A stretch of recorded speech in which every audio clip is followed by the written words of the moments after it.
Meron pa tayong 97.9% na hindi pa nakakapag-subscribe sa YouTube channel ko.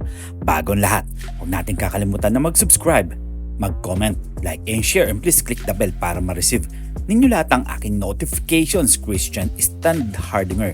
Well, napapabalita na naman ito sa social media. Maraming ang nagsasabi na si Christian Standhardinger nga daw posible na matrade ulit.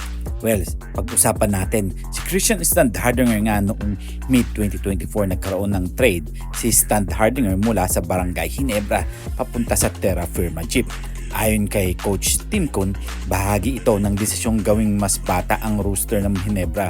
Bagamat maganda ang naging kontribusyon ni Standhardinger sa Ginebra, kabilang ang pagpanalo ng 2 kampyonato at pagiging Finals MVP noong 2022-2023. Napag-usapan ang trade upang magbigayan daan sa bagong sistema ng Barangay Ginebra o si Standhardinger. Ngayong 35 taong gulang na ay tila bukas naman sa pagbabago at nagpahayag ng pasasalamat sa kanyang dating koponan. Well, magandang usapan nga yan dahil nga posible nga si Christian Standhardinger nga pwedeng mapunta sa TNT Katropa.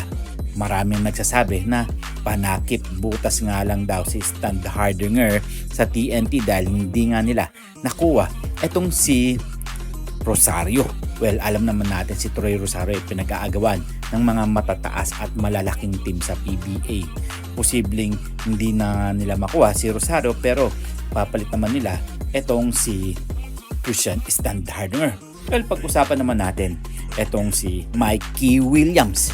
Well, wala na nga nagbabago dito kay Mikey Williams dahil nga hanggang sa ngayon nga wala pa rin pagbabago at hindi pa rin bumabalik sa Pilipinas.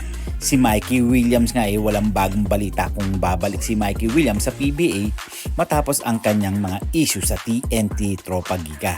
Matapos ang kanyang naging limitadong paglalaro noong nakaraang season, lumabas ang haka-haka na maaaring maghanap siya ng ibang koponan tulad ng San Miguel Beer o Ginebra. Subalit wala pang opisyal na kumpirmasyon tungkol dito. Ang TNT ay kasalukuyang naghahanap ng tamang direksyon para sa kanilang roster. Well, alam naman natin na si Mikey Williams ay talagang nagpapabayad ito ng sobrang laki sa TNT Katropa kahit hindi na pwede dahil alam naman natin na nagbigay nga ng kampyonato to at isa pa sa naging MVP to. Well, alam naman natin kung ayaw na ng isang player sa isang team talagang lilipat at gagawa ng paraan niyan para makapunta sa kanilang favorite team na katulad nga ng Barangay Ginebra.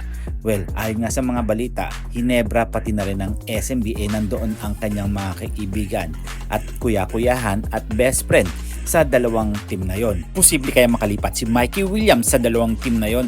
Hanggang dito na lang tayo at huwag natin kakalimutan mag-subscribe, mag-comment, like, and share, and please click the bell para ma-receive ninyo lahat ang aking notifications.